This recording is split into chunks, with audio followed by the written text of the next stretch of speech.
while we have 5 minutes. Okay. I guess they did a survey in England, and they talked about what would people like to see not go back to normal once we come out of quarantine. So I'm curious what you guys might like to not see go back to normal. Traffic. That's a really good point. Only 9% of the people that responded to the survey said they wanted things to go back to how they were. Wow. It's a good question.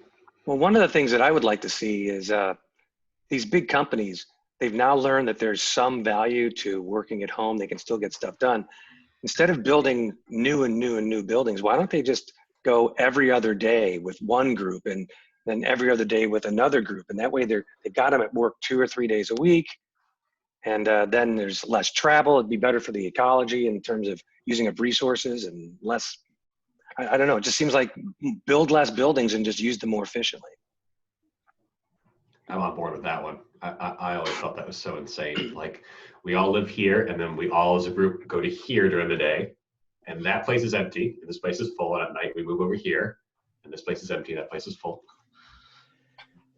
Very true. I saw a study once that showed that if you have group A being people who are highly educated and got higher paying jobs, they live in one area, but they travel to part B, which is normally a city, to do their work. Well, the people in part B who are lower income, they end up having to move to part A because that's where they do their work, which is the lower income work, which is housekeeping and groundskeeping and stuff like that. They said it's a crazy vicious circle that we have in this country.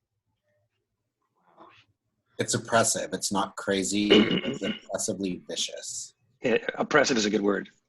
When you have the people with the least having to travel the most, usually people with the least healthcare, the most stress, the most, and behind the 8 ball, because a lot of them are immigrants. That system. That's why I started doing equity work, because it irritated the heck out of me.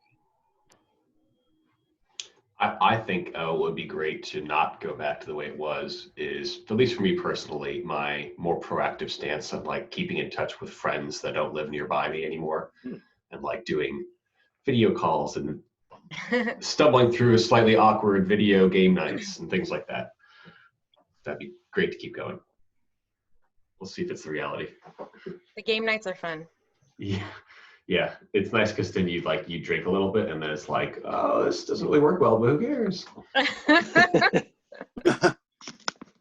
Yeah, I'll be the person that moves the pieces. Hey, Victor. What's up? I was thinking I did a virtual dance party like a month ago, so that'd be cool.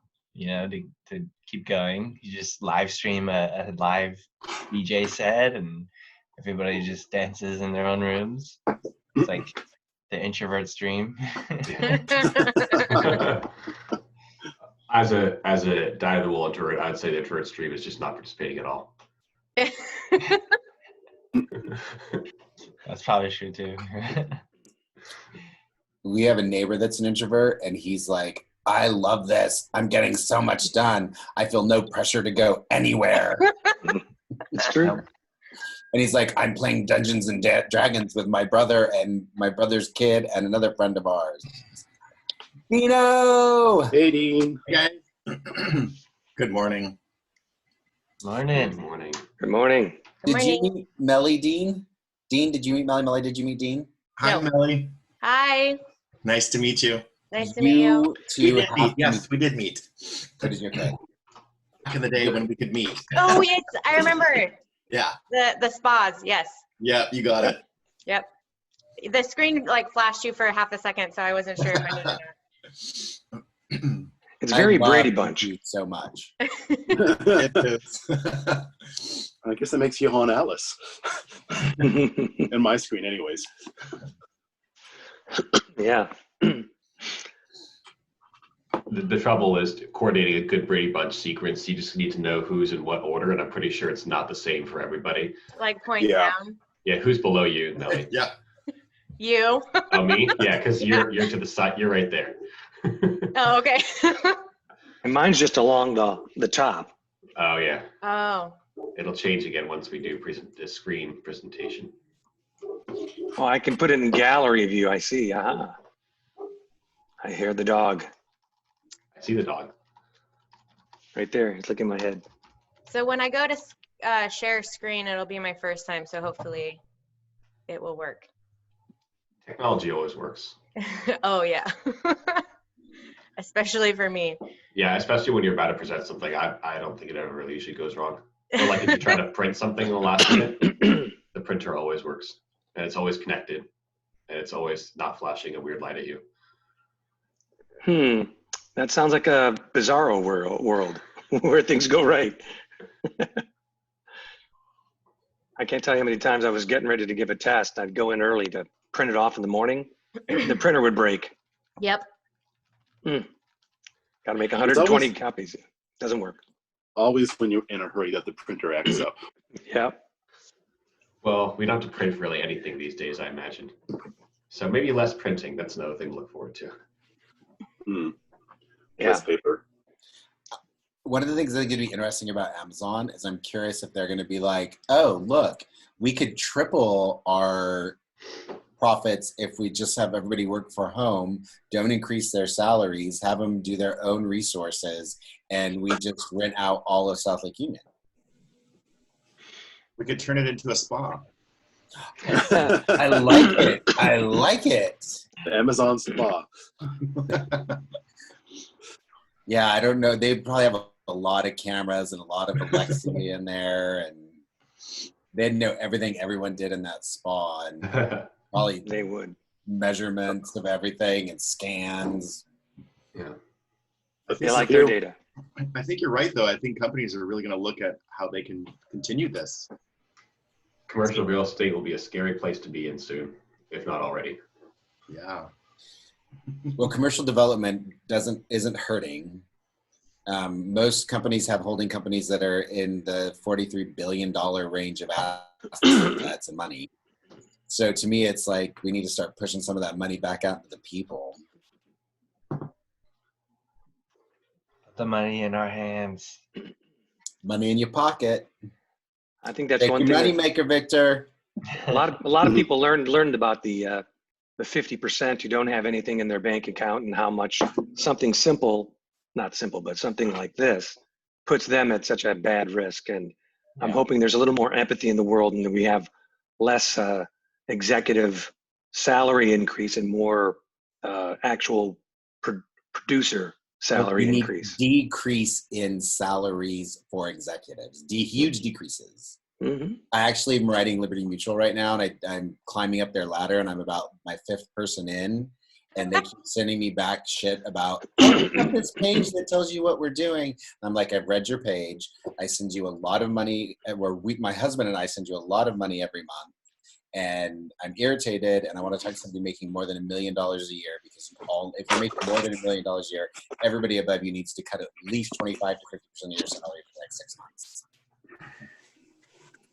Have you done that with other companies? Every company I engage with now, I'm like, I'll leave. This will be it for me. And my husband likes earthquake insurance, and earthquake insurance isn't cheap. Oh, it isn't? It's in the Seattle area? Mm-hmm. All these like real estate themed conversations so far. It's a great segue. I love it.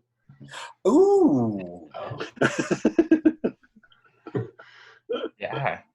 Yeah, I guess we could get started. To 9 here. So thank you for coming on to 1 Million Cups. Really excited to have everyone here. If you're not familiar, this is a place where we just get drunk on coffee and talk about some cool stuff that people are doing. So if you haven't already, download the app to check in. It'd be a really good way to stay updated on the presenters, and follow us on social media and Meetup. And just mark your calendar every Wednesday at 9 a.m. We are here. So what are we about? We're here to share ideas, offer help, ask for help, build community, and support each other, especially those who are looking to build and go into new ventures. This is a place to present new ideas and to practice presentation skills and to get feedback from people. We are presentations, not pitches. We're here to connect, not work. Sorry, not network. And we're for the community and by the community, and we're radically intentionally inclusive. We have 168 communities over the nation with 3,500 attendees, 700 volunteers. This has been a really cool, place to know that everybody around the country is now doing this same thing, educating, inspiring, and connecting entrepreneurs. Special thank you to Seattle Strong, who provides our coffee for our in-person events. You are going to have to sponsor yourself with these virtual meetings, but also special thanks to Small Studio, who sponsors our meetup, and to our community volunteers, those who are on the call right now. If you want to get involved, this is a great opportunity to practice and learn some new business skills by volunteering to be an organizer. You'll get practice with marketing, social media, and event organization. The only requirement is just to be consistent and a desire to improve something. So message Leif in the comments if you're interested. What to expect today? We'll have a 6-minute presentation from an entrepreneur and some time afterwards to do a Q&A and for you to just keep drinking some coffee. And then logistics, when we're going in Q&A, to raise your hand in the Zoom bar on the bottom. You'll see participants button, and then you'll see the raise hand option, and we'll call on you to ask your question. So without further ado, please welcome Wonder Real Estate. Clap, clap, clap, clap, clap. Thank you guys so much for letting me present. I really appreciate the opportunity. I am from Tacoma. I'm down in the 253 area. I really appreciate the Seattle community for its really expansive mindset, and I feel like there's just so much opportunity and a lot of people and networking. I got to come to 1 Million Cups a couple months ago, and there was a really great opportunity also. So I'm here to tell you about Wonder. It's 3 parts of my company. The first part's real estate. Second part is my hashtag Wonder Us movement. And then the third part is my Wonder coaching. So basically, why Wonder? Wonder, the definition of it is admiration caused by something unexpected, unfamiliar, or inexplicable. It's basically that moment where you feel awe, curiosity, and it's a very expansive feeling. And the reason why Wonder for me is so important is a little bit about my backstory. So I started real estate in 2016. In 2015, I made the choice to get my license. And at that time, I currently was a stay-at-home mom. And I had 7 years of corporate banking in my belt and then 3 years stay-at-home. And stay-at-home mom wasn't necessarily the best place for me. So I wanted to go back into the workforce, but I was only used to being an employee and being told what to do. Also in my life, growing up, I was raised by kind of missionary parents. So their mindset was that I would get married and be taken care of, and I really didn't need to work, and that working was a little bit showing my lack of spirituality. So for me, there was a lot of mental blocks of shame around making money, shame around having my own company. And then I was working at a team in Kirkland on the lakefront, and everyone had really nice cars and really nice suits. So here I come from Spanaway, growing up in a mobile home, and all these guys, I call the suits, were like, this is the way you do real estate. And I was just like, okay, I think they're right because they're making money and I'm not. So I was listening to them, and all I kept thinking was, I don't think I'm going to make it in this business. I can't do what they're telling me to do. It was a lot of cold calling. It was a lot of cold business. And it kind of just, the introvert in me was just kind of like, I'm going to throw up all the time. And so I tended to show up to hide. That's what I called it. So I'd show up to work and then I just kind of walk lakefront and go shopping. Or I would play on social media all day. So I started building somebody else's business on their social media because I was just like, I think there's a lot of opportunity on social media. And the company again was like, that's wasting your time. That's what like the low people do. And I was just like, okay. At one point, someone's coach, I was kind of like going in on their coaching calls, and he told me, Mellie, you're so afraid to fail, you don't even try. And it kind of lit a fire for me. I was angry for about a week to him. I was like, how dare he say that? But he was very on point. So I decided that the biggest tool in real estate was myself. I looked in the mirror and I just basically decided that if I was going to give this a shot, I needed to work on myself. I needed to invest in myself. And since I had so many mind roadblocks because of the way maybe I was raised, or just the fact I didn't think I was capable of making money, first it was Landmark, I did coaching, and then the coaching led to some therapy. I did a lot of books. I did classes on communication, how to hold boundaries, negotiations. And then there came a point where I was just like, you know what, if I'm an entrepreneur, I should be able to do the business the way I want to do it. And I shouldn't have to just listen to the way I'm told to do it. There's a quote that I had posted a couple years ago on my Instagram, and it was basically said, you never change things by fighting the existing reality. To change something, build a new model that makes the existing model obsolete. So real estate is still, it's very present. It's not obsolete. But the way I do my business is very different. And I really have come to enjoy it, and I've grown my voice in it. And now I'm growing my voice speaking right now. So like right now, I feel like I'm going to throw up. I'm nauseated. I'm nervous.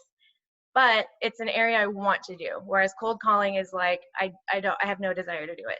It just doesn't fit for me.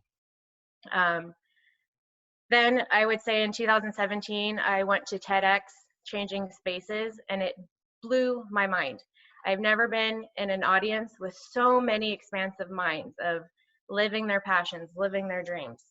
And I would say that the one that stuck out to me the most was, I forgot his name, but he was in his 40s, 50s, had a really great job as I think an engineer. And his brother got him a telescope for his birthday, and he just was in awe of the sky. Like he used the word wonder a lot. And basically he started this space company with his brother, and now they're like millionaires. So it's not necessarily the money behind it. It's that drive, it's that passion, and it's that, again, that wonder. So for like a next week, I couldn't sleep. I had a lot of insomnia. And then the word wonder kept coming to my mind. And I just was like, wonder real estate. And I realized that wonder was kind of all around me. I had this tablet, and it said, it's a wonderful life. I had like a print in my bathroom that said something about wonder. So it was like all around me was all these little clues.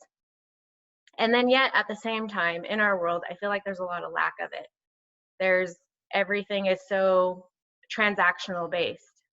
And when people buy homes, when people sell homes, whether it's an investment or for your home, to me, that's like a life event, like having a kid or getting married.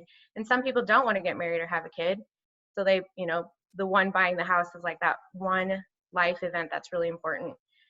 And so I wanted it to be something where clients could feel peace when they made their transactions, when they found a home, because a lot of times they feel like sales agents, they pressure them, or you can only choose from 3 houses, like on HGTV. That is not realistic at all, especially when it's your second home. Your first home, maybe you just, you get the 2-bedroom, 3-bath. 3-bedroom, 2-bath. But when you get your dream home, you should be a little bit picky, and you should have an agent that helps you really focus on what you want instead of pressuring you, right? Like the last thing you should worry about is the pressure you're going to get from your sales rep. So I wanted to bring wonder into my business. Johan then helped me with some identity work and branding, and Jake helped me with my logo, which to this day is the foundation of our values, and then also what I present to my clients. It helps me in an ego industry because there are times that even I can find my ego starting to come up, and I'm like, oh my God, I'm so awesome right now. I'm getting all these deals, and there are times that ego can come into place, and then I have to sit back and remember, wonder is the foundation of my business. It literally is like the power of intent. It is the intention of my business, and it helps keep me in check. Second of all is I'm now 100% referral for the past 3 years, and I'm and it's so wonderful because I don't cold call at all. And even when I do my referrals, I don't have to ask for business. I don't ask for business. It just comes to me. And there are times where even in the quarantine, so when quarantine started, that fear came back up. I was like, where's my business going to come from? I might have to go do these things I don't actually want to do. And then those are the times that I realize when I find that big full fear come up, those are the times that I take a couple of days to meditate and I really think about, what does wonder mean? How am I supposed to show up during quarantine to my audience, to my social media audience, to my sphere of influence? And that's when I look at my sphere and I reach out to them and I ask them, what do you need? What support do you need? I bring that wonder back. And that goes into #WonderUs. So my #WonderUs is basically a movement of acts of wonder, acts of kindness. And it's really amazing, and it's blown me away because I thought in the beginning, oh, this feels kind of silly. But really, I'm getting text messages, I'm getting tagged on Facebook of people being excited about it, being excited about the community, the creativity behind it. And so I have this little, sphere behind me supporting me. And it was really amazing to see that fear in the past 2 weeks. This last week I got 7 leads in real estate, all from friends and family. And it's the biggest week I've ever had in my business yet. So it does show me that it's working. It's always working. And I just wanted to thank Johan for being there, for helping me do my branding work. And thank you guys for letting me present. So now I'm going into Wonder Coaching. One of my calls this week with my coach, actually a few weeks ago, I was like, man, I'm just really fatigued. I'm feeling a little bit low because I'm always out and about. And she says, as an entrepreneur during quarantine, this is your chance to give yourself a promotion. How would you like to promote yourself? And then I signed up for coaching classes. So I have been kind of coaching some introverted agents and a couple of stay-at-home moms who are trying to do some entrepreneur work on the side. And I had been coaching them for the past year without a coaching certificate. And so now I will be certified. I'm fine-tuning my skills. And that will be another set of my Wonder. So I forgot how I was going to wrap this up. But basically, thank you so much for letting me present. And I look forward to fine-tuning some more skills. Thank you.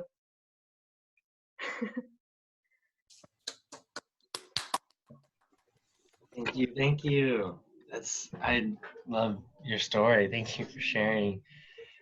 Just as a reminder, you can go to the participants tab on the bottom and bring up all the participants and then raise your hand to ask a question. And it looks like we have Zaki. That was a great story. I love the journey that you've taken. My question for you is, you were talking about looking for the dream home, and a lot of people do that. Is there a time frame, like you say, here's the realistic time it's going to be for us to find that place? Because like you said, you don't want to settle, but I mean, what time frame do you give someone? For dream homes, it's usually 3 to 6 months, realistically. I then also have to, so this last client that I just actually finished up with, it was a view home. It was her first home, his second home. So when you're a 28-year-old never buying a home, there's this, it's really like dating.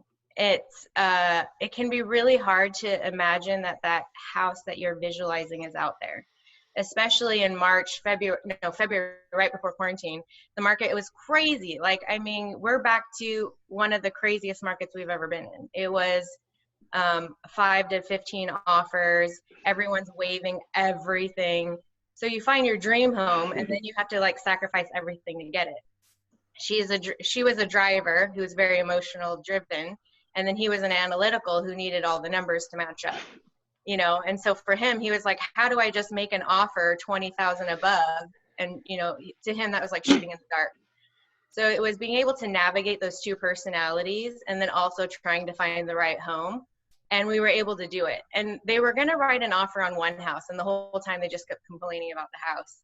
And I said, I will write the offer for you guys, but I really want you to listen to your gut, because the house that you love will be out there. If you get this house, will you love it? And I think they appreciated that I had the opportune moment right there to just close the deal, right?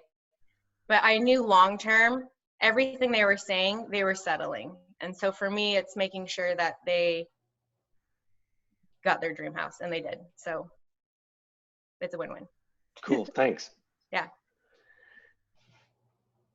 Leif. It's me. Hi, Mellie. I first want to start off with a bit of pushing something back to you, which is I wouldn't have known you were uncomfortable presenting unless you told me ahead of time and lied about that, because it didn't come across to me that you were uncomfortable presenting at all. I don't know if that was anyone else's reality. And the other thing is I really appreciated your non-visual style of doing it. Just like explaining your story. I think that was really wonderful, and also helps to hit our goals of being more inclusive. Like if you're visually challenged, you should be able to hear everyone's story without having to rely on visuals. So I thought that was just a wonderful addition to this morning. My big takeaway from your presentation, because I always like to say what I've learned something too, is I'm very introverted as well, and I don't like cold calling. I don't like the sales process. I hate selling. My dream for my company is that the product, the service, what we're providing is just like so compelling that people just clamor for it, which is, sounds like what you're telling us about how your business works, is that you just do something well enough that a lot of people love it, that they just want to send you business, and you get it just feeded right to you. And I think that's a really interesting perspective to come from, because I've been in that same world where I'll like watch people that are like, they have this huge sales team, they have this great sales force, they're using Salesforce and CRM and just spending all this money on really great people that sell products very well. And that was always like, do I have to do this to be successful? Like that's gonna be a non-starter for me. So it's very inspirational to hear someone that just can make something happen, especially in real estate, which I don't know anything about yet. But I do understand that it's a very heavy sales, process, just like most things where you're brokering it. So thank you for the inspiration. Michael, question for you is, do you have like a big goal you're headed towards with Wonder, or is it just something that you're feeling out as you go?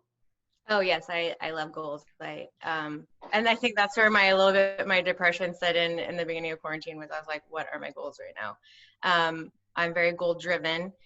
My goal for the end of 2020 is to have 2 agents for Wonder. I have 1 current agent and then me. So I want 2 more agents, and then 2 top tier Wonder Coach clients. So right now, my coaching is going to be a little bit different. It's not going to be like you sign up for a year and then we do a weekly call. They're going to be like intent packages or modules. So it'll be like more, one might be like a month, one might be 3 months, and it's going to be around intent. So like, do you want to build your identity? Do you want to build your business? How do you want to work your sphere? Different things like that. So it's going to be more purposefully minded. And then without that like forever commitment, if that makes sense. Because sometimes people have a hard time with coaching because it's like, I want to do it for a year. And it's like, not everyone wants to do that. So that's kind of my goals for that. And then continually fine tuning my skills. So public speaking is something I really want to do. I eventually, in the next 5 years, want to speak at TEDx. And so I need to get more comfortable and just work on my public speaking. I think goals. My camera's over here. I'm sorry. This computer's so weird. Just one feedback on that is, I'm sure you heard of Ignite, but we've had another person in our community, Victor. He presented on the Ignite stage, and that's another great speaking opportunity in town. They have blow away. It's fully sold out. It was amazing. Great stories. So another good one to think of for public speaking. Thank you. Once we get back to public events. Thank you for answering the question. And the one thing too, Leif, is that I also want to say is the way I do my business isn't going to be for everybody. You know, like if there are some people who like the way that they're doing it with cold business and doing that, and I think that's awesome and they're successful at it. I just don't like the idea of when people are told that they can't do something when it maybe more resonates with them. And if you can be successful doing something that resonates with you versus them. Thank you. Yeah, thank you.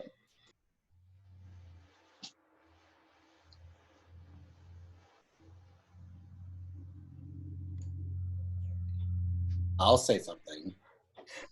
I was like, you raised his hand again too. So I love Wonder. Like, I'm a huge fan of your vision, your mission, your being, and your drive to be. And now you're like soaring, and it's fantastic to watch. One of my questions would be is for people that may not know they're where you were, like, because again, maybe the question is, where did the awareness come for you that you needed to do the work to get to a different place? Does that make sense? Yes. I would say it was in 2014 when I was at home. My personal life was kind of going to shit. Sorry, I'm from Tacoma. But anyway, it was just this moment where I was just like so unhappy with my life and I couldn't figure out why. And it was really because everyone was dictating my life. And I was just a victim of being a victim. And I really hated it. And I recognized that really quick, that the only way, I just started looking around at the people that I really admired. And I said the difference between them is that they are in the driver's seat of their life. And I needed to figure out how to get in the driver's seat of my life. So, yeah. That's awesome. But yes, I would say that was probably the pivotal moment. And then a lot of work ahead, a lot of work. You do work, I know that. So, and thank you, Johan, for making me speak, because I was probably not going to do it. I kept pushing. I'm like, this is great space. You got it. No, and I really appreciate you sharing the story, Mellie. I think we need to bring you on to. I have a podcast that talks a lot about this stuff, and so we'll talk after this. For sure. Yeah, thank you. Zaki. Yeah, so you kind of talked a little bit about what I was going to ask with Johan's question, but really there's a lot of, I don't know if there's a lot on today, but a lot of us that are part of the 1 Million Cups community are really in the idea stage. What's the one piece of advice you'd give that person so that they could actually make progress towards, getting to their vision of their business? So if you're just in the idea stage, what got you there? The idea stage is a beautiful stage. I love ideas. And I realized this past 2 years that I'm an idea maker. And the hard part about being an idea maker is you can come up with 1,000 ideas, and then how do you implement the ideas? Or how do you fine tune? So I think one is having a sounding board. Find people that really see and hear you and support you, and that you feel safe with. So for me, I have Johan, I have Eric, I have a lady named Sadie, who's kind of my energy communicative guru. And going to the sounding boards have really helped me, because sometimes I can be so unfocused and have a billion goals or a billion ideas, and they're kind of like, which one drives you, which one lights your soul on fire? And then really it's fine tuning then how to implement that. And really, like with coaching, I feel like the answers all lie within ourselves. We all know the answer that we need to do. I could tell you how to do it, and then you're gonna be like, yeah, okay, and then you're gonna go home and not do it. But if I, ask you questions about like, well, what lights your soul on fire, right? Like with this idea, what about it do you love? What does that look like for you in the next 2 years? What do you see your life doing if this happens? And then working kind of backwards from there. Yeah, I like that. I like that last bit a lot. Thank you. Yeah. And I need a lot of help personally, even with that too, because like I said, I have a lot of ideas, and sometimes I'm like, I want to do this, I want to do this, I want to do this. And then it's like, I have those voices next to me who are like, those are all beautiful ideas. How does that work with Wonder? And I'm like, oh yeah. And then so sometimes I have to go back to that. What's my 2-year plan? What's my 5-year plan? What's my dream? And then start working backward. Does it fit into there? There's an author who wrote, she's the writer of Eat, Pray, Love, Elizabeth Gilbert.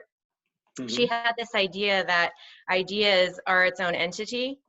And she says that when they come to us, we're a host kind of for this idea, and that we don't always want to say no to ideas because then it'll find a new host.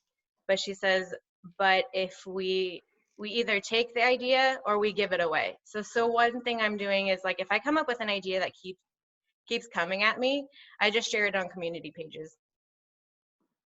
And then I kind of give it back out there. Maybe someone else wants the idea. That's awesome. Yeah. You got to give to receive. Yes. That's great. Thank you. Yeah, thank you. Dave. Hello again. So you're talking about ideas, which has given me an idea of a question I wanted to ask. Okay. Did you, this is just like kind of a polling question in general, is like, did you always have ideas? Or is this something that you had to develop? As someone that hasn't always had ideas and has struggled in the past, is this something that eventually happened, or are you just always an idea person? As a little girl, I was one of the most imaginative people on the planet. I feel like, not most, there's a lot of imaginative people, but I was definitely the little girl that never really lived in reality. Then it came a point where something disconnected for me when I was younger. So doing my coaching, doing my therapy work helped me reconnect with that little kid in me. I wrote letters to that little kid, like, her and I are best friends again. I know that sounds kind of weird, but it really worked. Once that started happening, the ideas started coming back. And then it was, like I said, doing the identity work with Johan. I mean, when we first started it, I was like, what is this? I have no idea what I'm doing. And then now it's a lot more comfortable. So saying, like, I'm an artist doesn't make me feel like, oh my God, I'm an artist. Like, I feel more like I'm an artist. And it was because it's again, those mindset walls that we all have of the blocks. And I had to remove those blocks. Wonderful, thank you. Yeah. I'm curious, like, so when people, in terms of your coaching, and when people find you, what do they, like, usually come to you with? Is there something specific? And then how do you kind of work through? Because, as a coach myself, it's like a lot of times you come with one thing, but there's always something else. So how do you kind of navigate that? So kind of two-part question, like, what do they come to you with? And then how do you navigate to the truth behind what they come to you with? I think that they come to me, I feel like right now I'm attracting kind of who I was before, because I've been telling my story on social media. And so I'm attracting those who kind of resonate with me. So it's been, they have this goal, they have this dream, but they know that they're the reasons why they're not making it. And those are, like, to me, the perfect coaching clients, because they realize it's themselves. They're not blaming it on everything else in their life. They're really like, I'm afraid, I hate myself, I have really bad self-talk, I beat myself up, I'm my biggest bully. So then it's really like, one of the gals that I'm helping right now, it's been it's keeping me accountable. Like, we were working on a thing, and then after that day, it, like, changed how I did my day. And it was basically that, she has a big bully in her head that came from childhood. She came from a verbally abusive background. And so she has a hard time getting over those mind blocks. What was the second part of your question? Yeah, how do you help them navigate to something, through something, especially something that maybe they aren't willing to address, or maybe are not aware of? Right. So the coaching that I really like is the Socratic method of you asking questions. So once they have to realize that it's coming from their head, right? So, like, if I say, oh man, it sounds like you're really mean to yourself, they'll be like, yeah. But if if I could ask a question, what do you think is stopping you? What is the block that you're having? If they can say it with their own words, well, I'm my block, it helps them see it more, if that makes sense. So kind of, I actually got a book. It's like 100 coaching questions, and it kind of, I'm trying to fine tune more of my the question sets that I'm using so that it's always directing back to them, and so they find the answer within themselves, if that makes sense. Yeah, definitely. Yeah. Love it.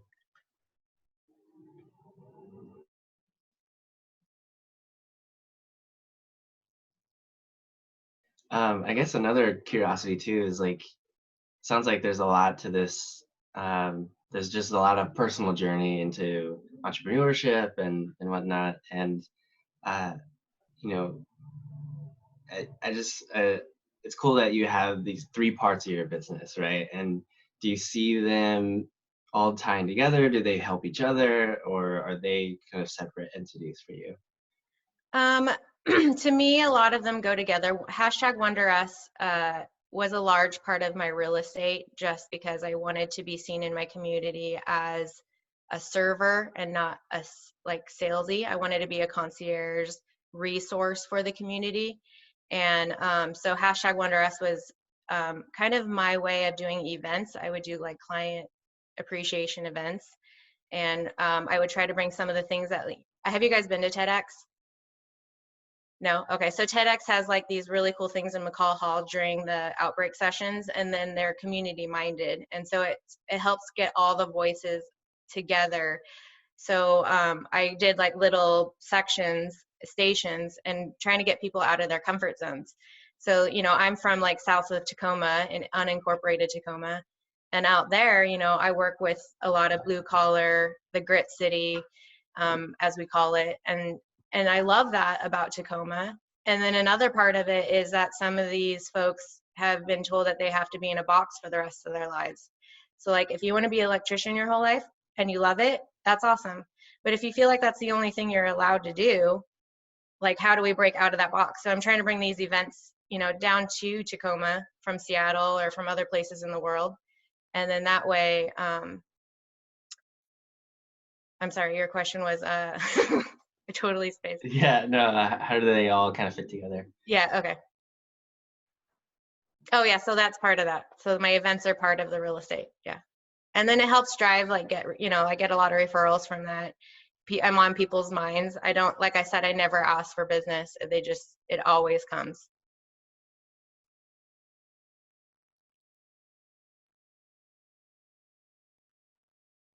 And I guess, you know, because nobody else is asking questions here.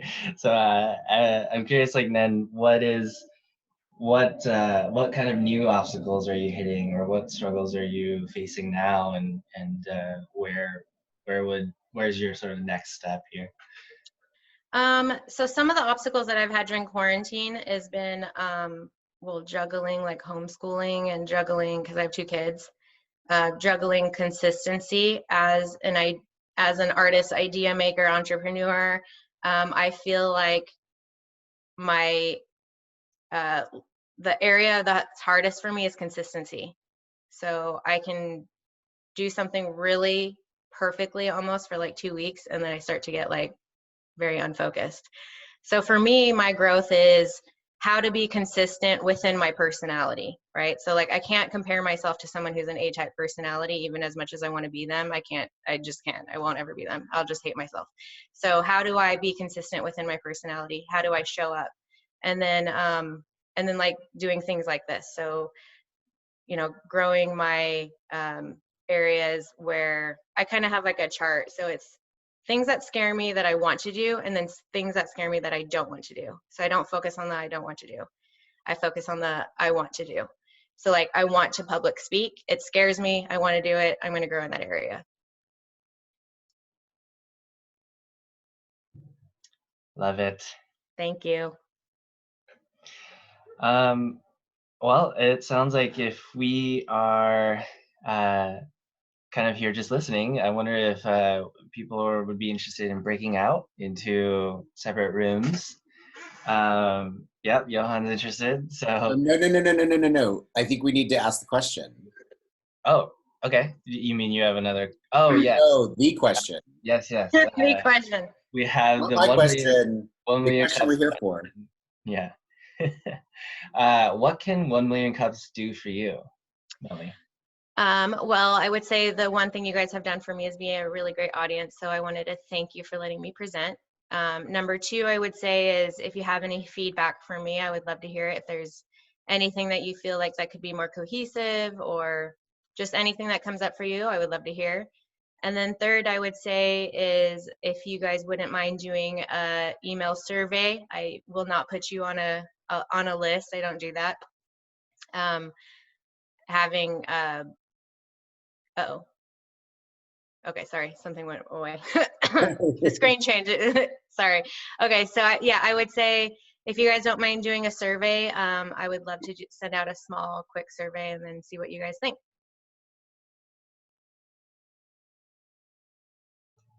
Cool. Yeah. How do you want to share that out? Maybe we could just email one of us and we'll get that out.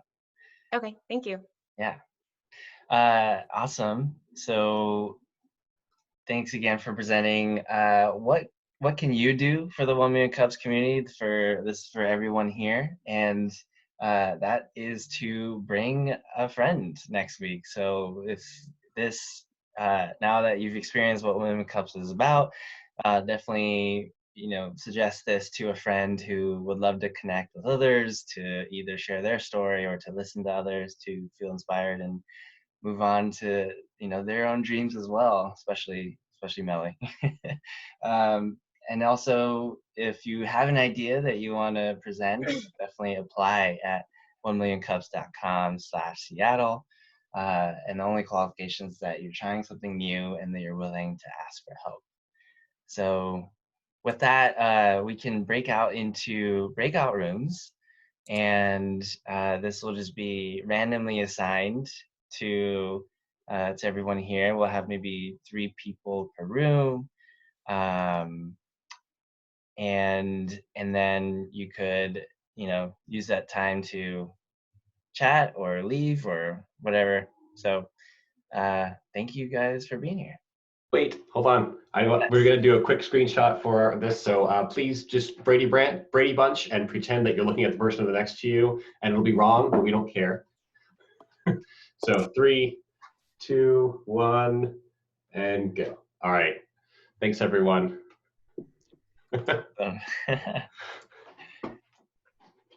Cool. It's kind of working. All right, I'll start the breakout rooms and we'll see you guys next week. Thank you. Thank you. See ya.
It's really been nice to spectate even from 1,000 miles away. Is it 1,000 miles away? Yeah, roughly. I work in an ad agency, so I basically annoy people with ads very, very efficiently, all online.